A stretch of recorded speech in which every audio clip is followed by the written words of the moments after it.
Sahabat Fresh Juice dimanapun Anda berada, kita berjumpa kembali dalam Fresh Juice hari ini, Sabtu 31 Oktober 2020. Bacaan dan renungan akan dibawakan oleh Pastor Alfonsius Laia dari Nias, Sumatera Utara.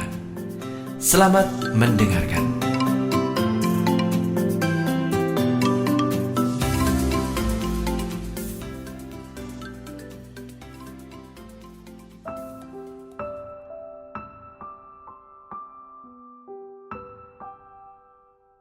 Para saudara dan saudari yang terkasih, salam jumpa kembali. Semoga rahmat dan damai sejahtera dari Allah senantiasa melimpah atas saudara-saudari dimanapun Anda berada.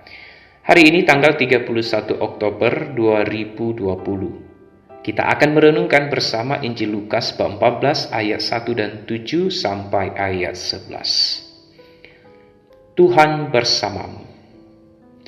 Inilah Injil Yesus Kristus menurut Lukas. Pada suatu hari Sabat, Yesus masuk ke rumah seorang pemimpin orang-orang Farisi untuk makan di situ. Semua yang hadir mengamati dia dengan saksama. Melihat tamu-tamu berusaha menduduki tempat-tempat terhormat, Yesus selalu mengatakan perumpamaan berikut. Kalau engkau diundang ke pesta perkawinan, janganlah duduk di tempat kehormatan. Sebab mungkin ada undangan yang lebih terhormat daripadamu. Jangan-jangan orang yang telah mengundang engkau dan tamu itu berkata kepadamu, berilah tempat itu kepada orang ini. Lalu dengan malu engkau harus pindah ke tempat yang paling rendah. Tetapi apabila engkau diundang, duduklah di tempat yang paling rendah. Mungkin tuan rumah akan datang dan berkata, sahabat, silakan duduk di depan. Dengan demikian engkau mendapat kehormatan di semua tamu yang lain. Sebab barang siapa meninggikan diri akan direndahkan, dan barang siapa merendahkan diri akan ditinggikan. Demikianlah Injil Tuhan. Terpujilah Kristus.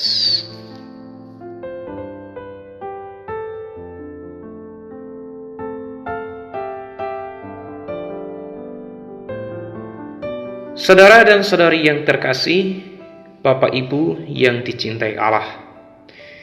Barangkali Anda sudah pernah dan mengenal Santo Alfonsus Rhodicus, seorang kudus dari Serikat Yesus. Santo Alfonsus terkenal dengan kerendahan hatinya untuk mengerjakan pekerjaan yang paling remeh dan yang paling dianggap kotor. Diberi pelayanan istimewa sebagai penjaga pintu biara, Santo Alfonsus tidak pernah merasa hina. Ia bahkan melaksanakan tugas-tugasnya dengan cinta yang besar. Kerelaan hatinya mengerjakan tugas-tugas yang remeh ini ternyata seirama dengan kerinduan jiwanya. Santo Alfonsus merindukan agar ia mampu melupakan diri sendiri supaya Allah semakin dikenal dan dimuliakan. Melupakan diri sendiri merupakan jalan kerendahan hati. Ya, kerendahan hati satu-satunya perisai menggapai pengosongan diri atau pelupaan diri. Santo Paulus menghayati pengosongan diri sebagai daya yang memampukan dia dan menghubungkan dia dengan Kristus. Biarlah Kristus semakin besar, sementara aku semakin kecil.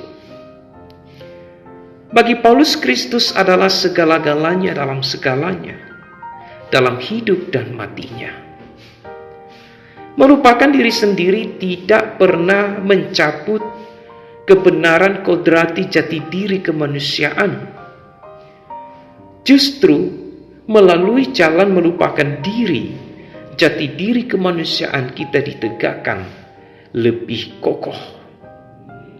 Kebenaran ini menjadi daya suplai energi bagi Paulus, sehingga segala derita, salib pewartaan, pengasingan, dan penganiayaan tidak dirasakan sebagai beban berat, malahan dirasakan sebagai jalan sempurna mengalami Yesus yang tersalib dan mulia.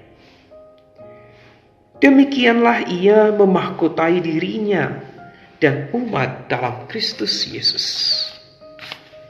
Saudara-saudari yang terkasih, melupakan diri sendiri sebagai wujud nyata kerendahan hati adalah salah satu keutamaan yang harus kita hayati dalam hidup sebagai pengikut-pengikut setia Kristus Yesus.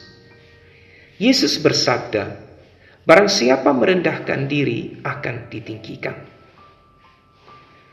Merendahkan diri, melupakan diri sendiri bagi kemuliaan Tuhan dan kehormatan martabat sesama manusia memang hal yang paling sulit dilakukan, di mana di tengah dunia yang penuh subjektivitas serta individualistis sangat menguat. Namun iman akan Kristus Yesus mewajibkan kita melewati jalan sulit ini. Karena hanya melalui jalan pengosongan diri, cita-cita tertinggi manusia, yakni kebahagiaan, dapat digapai. Mencita-citakan kebahagiaan tanpa melewati lorong pengosongan diri adalah ilusi belaka. Pengosongan diri merupakan jalan satu-satunya yang paling sempurna memahami keagungan Allah dalam diri Kristus Yesus, yang melalui jalan itu sendiri menyembuhkan martabat manusia yang terluka akibat dosa. Semoga Allah yang Maha Rahim memampukan kita melewati jalan yang mulia ini. Tuhan memberkati. Sahabat Fresh Juice, kita baru saja mendengarkan Fresh Juice Sabtu 31 Oktober 2020. Segenap tim Fresh Juice mengucapkan terima kasih kepada Pastor Alfonsius Laia untuk renungannya pada hari ini. Sampai berjumpa kembali dalam Fresh Juice edisi selanjutnya.